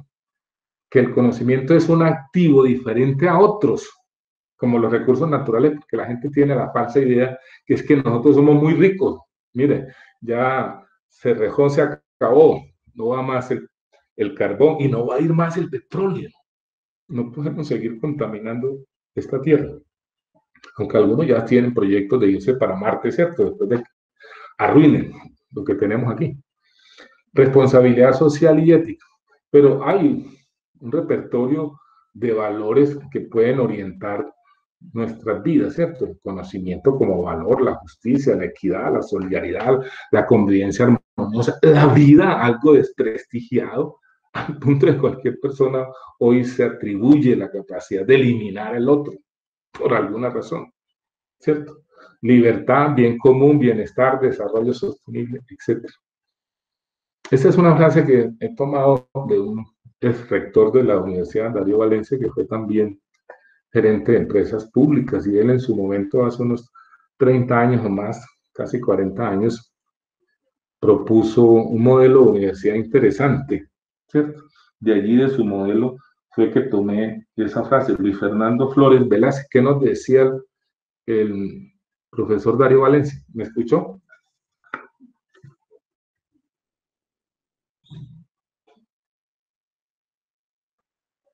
Juan Diego Ortega, entonces. Buenas tardes, qué pena, ¿me puede repetir tan amable? Si es tan amable, me lees la frase de Darío Valencia Restrepo que está abajo en la diapositiva. Sí, señor. Un modelo que parta de la base de la fuerza de la universidad está en el poder de las ideas y del conocimiento, y que desde este poder surge su posible función política. Y eso es interesante, porque a veces las personas creen que a la universidad se va a estudiar, nada más. Es que aquí venimos a estudiar, ¿cierto? Sí, como si fueran unos androides o unos robots programables, unos zombies. No, se van a aprender otras cosas, ojalá pensar, ¿cierto? Y como actitudes para el aprendizaje, que se los recomiendo a ustedes que la tengan para este trabajo en el curso de diseño, el de la autonomía, la cooperación y la responsabilidad personal, ¿cierto? Cómo desarrollamos esa actitud, pero se supone, ya dijimos que la actitud está sustentada en algunos valores. Miremos los objetivos de la pedagogía autogestionaria. Aprender a aprender. ¿A qué nos estamos refiriendo con eso de aprender a aprender? ¿Sí?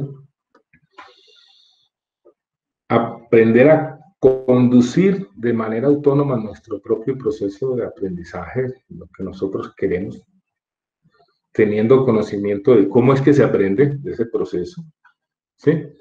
¿Cuál es el estilo de aprendizaje mío? Que cada uno tiene su propio estilo de aprendizaje por algunas razones, y orientado hacia el desarrollo de habilidades y especialmente de hábitos para el aprendizaje permanente, para el aprendizaje continuo, para el outdating en términos gringos, ¿cierto? A eso se refiere el aprender a aprender. Que el estudiante sea el agente activo, el autodirector, el creador de su propia ruta de aprendizaje, pero que conozca de qué manera es que el ser humano aprende, ¿cierto? Y se entrene en eso, que tenga conocimiento de los métodos, las herramientas para hacer autogestión del conocimiento, y por supuesto, de nada sirve que yo sepa todo eso si no lo pongo en funcionamiento.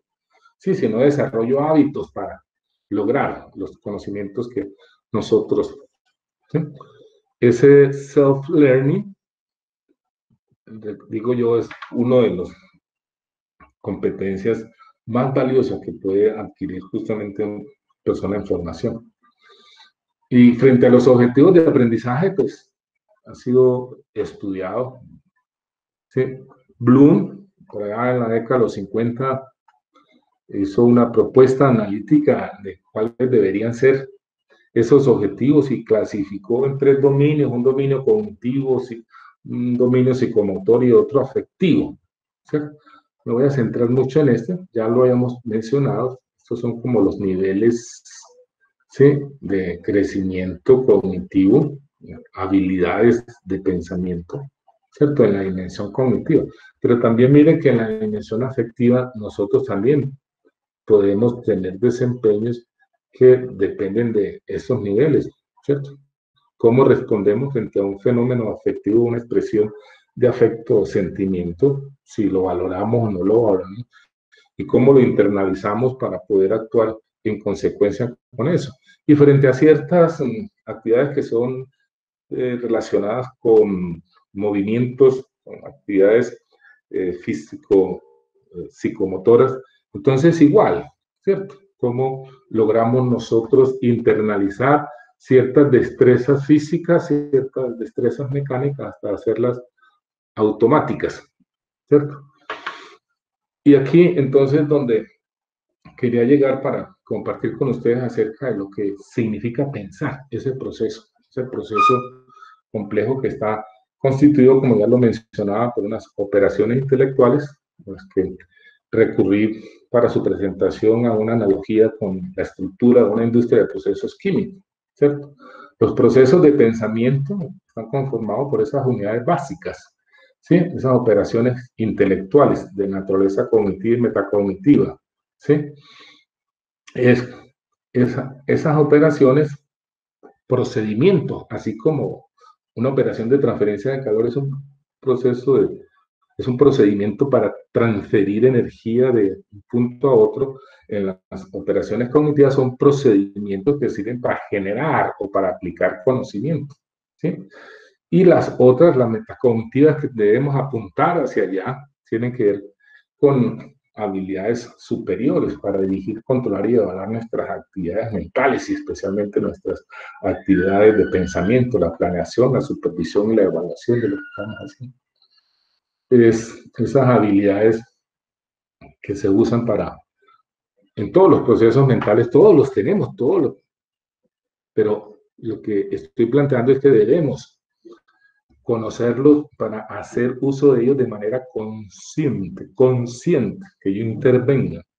Hay algunos aprendizajes que son automáticos, los vamos a ver, ¿sí?, que sin que nos los propongamos, lo aprendemos, así como aprendimos a caminar o aprendemos a veces montar en bicicleta, y hay algunas otras actividades que son de tipo procedimental, que no somos muy conscientes de cómo lo hacemos, pero lo aprendemos, ¿sí? Eso que llamamos habilidades de pensamiento, operaciones básicas de pensamiento, operaciones mentales, son esas formas o maneras de llevar a cabo las operaciones mentales que se requieren para poder realizar tareas y actividades mentales, así como las operaciones unitarias son operaciones requeridas para hacer transformaciones físicas de la materia y la energía. También pensamiento, se construye los procesos de pensamiento mediante unas operaciones que yo tengo que saber cómo las uso, ¿cierto? Esas habilidades están sustentadas en algunas facultades que son naturales, ¿cierto? Venimos con ello. Sí, el proceso de pensamiento requiere conocimiento. Yo sin conocimiento no puedo pensar, ya lo hemos dicho. Los procesos de pensamiento requieren de disposiciones, ¿sí? Disposiciones para pensar, pero también las operaciones básicas que señalábamos, cognitivas y metacognitivas, que estas son como superiores, que son las que se encargan de la dirección del proceso de pensamiento, planificarlo, supervisarlo, evaluarlo, para garantizar que sí logramos lo que queremos en ese proceso. Y ya las cognitivas, donde hay unas que son particulares, que cada uno lo tiene, y unos procesos que son universales, que son los que de alguna manera nos interesa compartir aquí. Entonces, hay unas operaciones básicas, ¿sí? Con esas operaciones básicas se construyen unos procesos de razonamiento a los que ya me mencioné: inductivo, deductivo, hipotético, analógico, y unos procesos superiores de pensamiento, que son los procesos ejecutivos directivos, ¿cierto? Para poder planear, evaluar, organizar, dirigir el proceso de pensamiento. Y la secuencia de estas operaciones básicas es esta: observación. Observación aquí más como percepción de la realidad a través de nuestros sentidos, el olfato, el tacto, la visión, etcétera, ¿sí? Y estas operaciones están, digamos, organizadas en una secuencia jerárquica que nos lo muestra este escalón que tenemos aquí, ¿cierto? Empezando con las de más bajo nivel, observamos, comparamos, y a partir de la comparación de dos objetos de conocimiento establecemos relaciones, y de esas relaciones generamos clasificaciones, y allí tenemos una primera aproximación en la construcción del conocimiento, ¿cierto? Y ya con estas otras, ordenamiento y clasificación jerárquica, le damos una mayor organización y estructuración del conocimiento. Pero con estas de análisis, evaluación y síntesis, nosotros integramos conocimientos que adquirimos con otros y hacemos juicios críticos. Entonces, lo que hay que aprender es a desplazarnos por esa escalera de operaciones básicas de pensamiento para pensar, ¿cierto? Y ya habíamos mencionado los de pensamiento crítico, a que hacen referencia, elaboración de juicios y toma de decisiones, el pensamiento creativo, ¿sí? Observen ustedes, tiene que ver con la innovación, cómo creamos soluciones a problemas, productos, procesos, sistemas, cómo somos capaces de generar, crear interpretaciones de fenómenos, interpretaciones nuevas, o maneras de responder ciertos tipos de preguntas que nos hacemos sobre la realidad, crear ideas, perspectivas, formas nuevas de hacer las cosas. De eso se trata la innovación. Y el pensamiento práctico, que hace referencia ya a unas formas conocidas de cómo introducir algunas soluciones prácticas. Ya hay conocido algunos modelos PDBA. Los que han visto gestión tecnológica conmigo saben a qué nos referimos, que sirven para hacer mejoramiento continuo, ¿cierto? El modelo SAME, para la solución de problemas, seleccionar, analizar, medir, mejorar, evaluar. Ese tipo de pensamiento es. Y hay otra cosa importante, a pesar de que a veces no dimensionamos el valor que tiene, es la memoria. Sin memoria no hay aprendizaje, ¿cierto? Por eso a veces en algunas teorías del aprendizaje se asocia el aprendizaje como un proceso de transformación o procesamiento de información. Ya se hace una analogía un poco con estos aparatos de procesamiento de información, con estas tecnologías digitales, ¿sí? Hay el ingreso, un insumo de unos datos, una información se transforma de acuerdo con ciertas reglas, ciertos algoritmos, y se obtiene un resultado. Pues nosotros también, en los procesos de pensamiento, en los procesos de aprendizaje, usamos unas memorias, estas tres tipos de memoria. Una memoria sensorial, que tiene una duración apenas de 300, 500 milisegundos, ¿cierto? Como cuando nos quemamos, cuando tocamos algo caliente, esa memoria de la sensación se diluye rápidamente, ¿sí?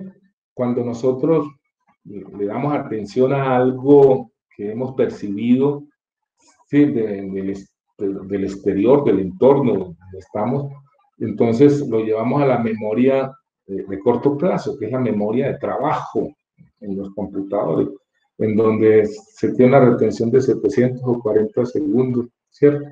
La información allí que no ha sido, digamos, organizada para llevar a la memoria a largo plazo, pues se va a perder y tiene estos periodos más o menos de duración. Y es aquí donde radica, ¿cierto?, el conocimiento al que nosotros recurrimos en un momento determinado, lo recuperamos cuando lo vamos a usar. Para eso tenemos que saber codificarlo, cómo lo codificamos, no cómo lo almacenamos allí, sino cómo lo codificamos para estructurarlo, construyendo conexiones, ¿sí?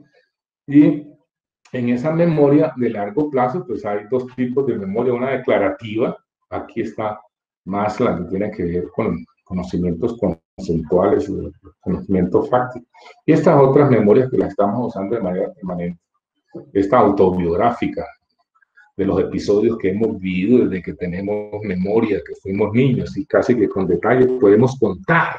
Así no hubiese sido intencional, ¿sí? No hubiese sido intencional la memoria, el aprendizaje. Lo mismo la memoria espacial. Si le preguntamos a cualquiera de ustedes que nos describan en detalle los espacios que tiene su hogar, nos los va a relatar con mucha precisión, porque tiene guardada esa información en esa memoria espacial. Y esa no declarativa, que tiene que ver con la habituación, el aprendizaje de destrezas de tipo perceptivas y motoras, ¿cierto? Algunos de estos conocimientos de acá, digamos, se convierten en procedentales. Aquí es donde están los hábitos, ¿cierto? Donde están las destrezas. Muy bien, ya les había mencionado también sobre la autogestión de conocimiento, que yo la he acuñado con la palabra knowledge para significar, ¿sí?, que en ese proceso de autogestión de conocimiento, para nosotros poder tener un aprendizaje continuo, pues arrancamos con un diagnóstico de la necesidad, formulamos los objetivos, indicamos y recopilamos recursos de conocimiento, información, datos para poder construir el conocimiento. Hacemos la selección, implementamos una estrategia para lograr y finalmente evaluamos los resultados. Tenemos que entrenarnos y desarrollar de manera consciente este proceso de autogestión de conocimiento para nosotros aprender lo que queramos aprender, y lo podemos hacer, ¿cierto? Y ese es el modelo general del profesor Felder sobre los estilos de aprendizaje, que descompone como en dos grandes subprocesos: la adquisición de la información para convertirla en conocimiento y el procesamiento para poderlo entonces llevar a esa memoria de largo plazo. ¿Sí? La percepción a través de los sentidos, ¿sí? La intuición incluye allí el canal que se prefiere. Hay algunas personas que somos más visuales, otras somos más auditivas, y es decir, privilegiamos un sentido para percibir la realidad y donde nosotros sacamos los datos para poder a partir de allí darles sentido, significado, organizarlos y convertirlo en conocimiento.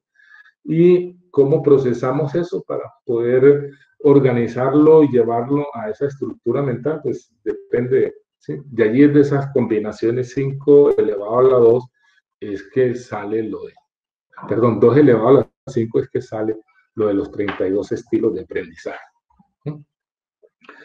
El aprendizaje activo ya habíamos mencionado a qué se refiere, ¿cierto? ¿A qué se refiere el aprendizaje activo? En vez de escuchar, que también es una actividad, por supuesto, en vez de ver, ¿sí?, se privilegian las actividades de manipulación con el objeto de aprendizaje, con las cosas donde está lo que queremos aprender, o las ideas, etcétera, ¿sí? Y a partir de esa experiencia concreta, hacemos reflexión, pensamos, construimos conceptos, probamos los conceptos, pero este proceso de adquisición de conocimiento, de hecho, está acompañado del conocimiento, la base de conocimiento que ya tenemos, los modelos mentales que nosotros tenemos y las rutinas de aprendizaje, metaconocimiento que tenemos, ¿sí? Y de esa manera, pues, lógicamente, procesamos, privilegiamos, seleccionamos, organizamos y vamos aumentando nuestros modelos, nuestra base de conocimiento, pero también vamos transformando. Las experiencias de aprendizaje activo, ¿sí?, o el aprendizaje experiencial, también da cuenta, es otro modelo de Cole para dar cuenta de cómo debemos, digamos, usar este ciclo en esta dirección de las agujas del reloj. Miren una cosa que da cuenta de por qué el aprendizaje de pronto en la magistralidad resulta ser incompleto, porque la magistralidad se reduce básicamente a estas dos etapas del proceso de adquisición de conocimiento individual. El profesor en sus clases presenta conceptos, modelos, unas leyes, de pronto hace una ilustración y le dice a los estudiantes que hagan un ejercicio, vayan a un laboratorio, y ahí no se cerró justamente el ciclo, y eso tiene, pues entonces, sí, ese problema de aprendizaje. Y lo otro es que en este gráfico se muestra cómo a través del aprendizaje activo se logran desarrollar habilidades de pensamiento superiores, analizar, ¿cierto? Evaluar, crear. A diferencia de las pasivas, que algunos privilegian, ¿cierto? Que escasamente nos pueden ayudar a desarrollar este tipo de habilidades de pensamiento, ¿sí? Y mire lo ineficiente que es en términos de la recordación, lo que podemos llevar a la memoria permanente, ¿sí? Si solamente leemos, 10% de lo que leemos es lo que nosotros podemos recordar, ¿cierto? ¿Sí? O lo que escuchamos, 20%. Sí, en esta parte, si vemos imágenes, vemos videos, pues alcanzamos a recordar el 30% de lo que vemos. Por eso a veces ustedes observan a personas teniendo conflictos sobre qué fue lo que observaron en un evento en donde ambos fueron testigos o una película, ¿cierto? O un partido de fútbol. No todos ven lo mismo. Y entonces empiezan a confrontarse porque de pronto no tuvieron la atención sobre lo mismo y lo que el otro percibe, lo que recuerda es diferente. 50% de lo que vemos y lo oímos es lo que recordamos. 70% de lo que decimos y escribimos, ¿cierto? Es lo que recordamos. Y el 90% de lo que hacemos. Por eso, aquellas actividades de aprendizaje que implican simular, modelar, experimentar, ¿cierto? Sí, hacer cosas sobre lo real nos dan unos niveles de aprendizaje superior. Aprender a hacer, por supuesto, tiene que ver con entrenarnos en la aplicación de conocimiento, en nuestro caso, en ingeniería, cómo nos entrenamos en conocimiento para diseñar un proceso, ¿cierto? ¿Cómo adquirimos esos métodos y esas técnicas? ¿Cómo las aplicamos? ¿Qué es lo que ustedes están haciendo ya, ¿cierto? Para poder construir la solución concreta a un problema, en este caso, que se les ha definido diseñar un proceso para la producción de una industria, una sustancia commodity, ¿sí? ¿Cómo adquirimos esos procedimientos que van a ser recurrentes y sistemáticos cuando nosotros nos hemos enfrentados a un problema real dentro de nuestra profesión? Y también les había mencionado sobre la estructura de procesamiento, de pensamiento y de acción para resolver problemas, que lo había yo, digamos, condensado en la palabra de PIR. Definir, explorar, planear, implementar y reflexionar, ¿cierto? Pero también ese procedimiento de solución de problemas nos sirven también para el aprendizaje. Por eso hay estrategias de aprendizaje basado en problema. Y es, el estudiante se le plantea un problema y a partir de ejecutar esas actividades, él va aprendiendo, pero también va aprendiendo cómo se resuelven problemas, ¿cierto? Ya había mencionado esos procesos. Y finalmente, sobre la pedagogía autogestionaria, ¿qué podemos decir? Y puedo dar testimonio de ello. No es una doctrina, no es un discurso, sino que es una práctica. Yo particularmente la viví en mi formación, la sigo viviendo, ¿cierto? Porque sigo aprendiendo y sigo estudiando todos los días, ¿sí? Nos sirve para educar en el ejercicio de la democracia, ¿sí? Porque si aprendemos a participar, a actuar en equipos, ¿sí? Aprendemos a saber también nuestras restricciones, nuestras limitaciones, nuestros deberes y nuestros derechos. Entre otras cosas, la pedagogía autogestionaria es una pedagogía de la responsabilidad. Responsabilidad significa hacernos cargo nosotros de lo que queremos hacer y ser, aprender, y comprometernos con los resultados de lo que emprendemos, ¿sí? Desde ese punto de vista, la pedagogía autogestionaria desata unos procesos recurrentes de autoformación, al punto de que uno ya, cuando ya ha vivido esto de manera rutinaria, se le da automática. Cada momento que estás viviendo, en toda experiencia, estás aprendiendo, sin que muchas veces te des cuenta, porque se convirtió en un hábito. ¿Sí? Permite esta educación humanizante, crítica, concientizadora, ¿cierto? favorece indiscutiblemente la maduración personal. A veces nos encontramos con estudiantes adultos. Para mí un adulto es un estudiante que tenga más de 18 años, que a veces dice que el profesor le tiene tirria, que el profesor le tiene bronca, que el profesor no lo quiere, etc. Permite ser capaz de consultar, experimentar, decidir y hacer, ¿sí? Y somos responsables cuando somos capaces de afirmar lo que pensamos, sustentamos, sin agredir necesariamente al otro. Yo creo que resolveríamos muchos problemas de esta humanidad si nosotros pensáramos antes de actuar. Si como resultado de mi actuación yo le voy a generar sufrimiento a otro, me lo voy a generar yo, pues no tiene sentido, ¿cierto?, que lo haga. ¿Sí? Formar en competencia, digamos, para resumir, es la pedagogía autogestionaria, capacidad para actuar, ya lo vimos, ¿cierto?, entre ciertas tareas, cierto contexto específico. Y quiero que alguien me lea esa frase, ¿cierto? Si hay algún voluntario o llamamos a alguien. ¿Será que hay algún voluntario? Jesús. Sí. Un ciudadano más solidario y sensible socialmente, más participativo y tolerante en lo político, respetuoso de los derechos humanos, más integrado en lo cultural y más consciente del valor y la necesidad de un desarrollo sostenible ambientalmente y socialmente. Socialmente. Esa es una frase con la que termino mi artículo